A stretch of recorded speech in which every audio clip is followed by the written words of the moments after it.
Nessa semana, 3 assuntos foram notícia na Venezuela. O primeiro foi a extensão do estado de alerta nacional por um mês, o que representa o fechamento das fronteiras terrestres, a suspensão de voos comerciais e a manutenção da quarentena a nível nacional até o dia 14 de junho. O país se mantém com uma das menores taxas de contágio da região, com pouco mais de 440 infectados.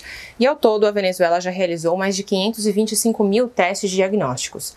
Até o momento, também se mantém a cifra de 10 falecidos e mais de 220 pacientes que foram dados de alta, representando uma taxa de recuperação de 52%. Nessa semana, o país recebeu o 5º carregamento de ajuda humanitária da China e, com esse voo, já são mais de 150 toneladas de insumos médicos que chegaram através dessa ponte aérea Beijing-Caracas. Outro assunto que segue sendo notícia é a Operação Gedeon, a tentativa de invasão paramilitar nas costas marítimas venezuelanas. Nessa semana, o governo bolivariano divulgou um contrato completo assinado entre o deputado opositor Juan Guaidó e a empresa militar privada Silvercorp.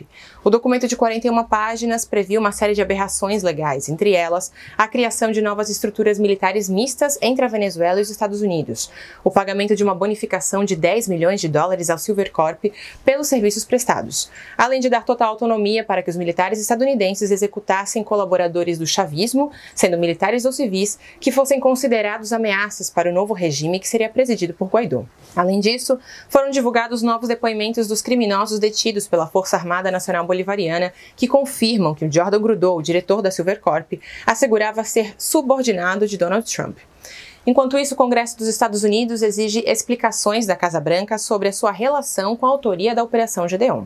E o terceiro assunto da semana teve relação direta com o Brasil. Isso porque, na terça-feira, o deputado federal do PT do Rio Grande do Sul, Paulo Pimenta, enviou uma representação ao Ministério Público Federal exigindo que seja reaberta alguma embaixada ou consulado brasileiro na Venezuela. Tudo isso para apoiar os cidadãos brasileiros que desejam retornar do país vizinho.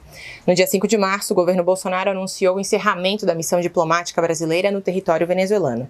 Com isso, segundo o próprio Ministério, existem pendentes 95 pedidos de repatriação entre pessoas que residiam na Venezuela ou então que viajaram há pouco tempo a turismo.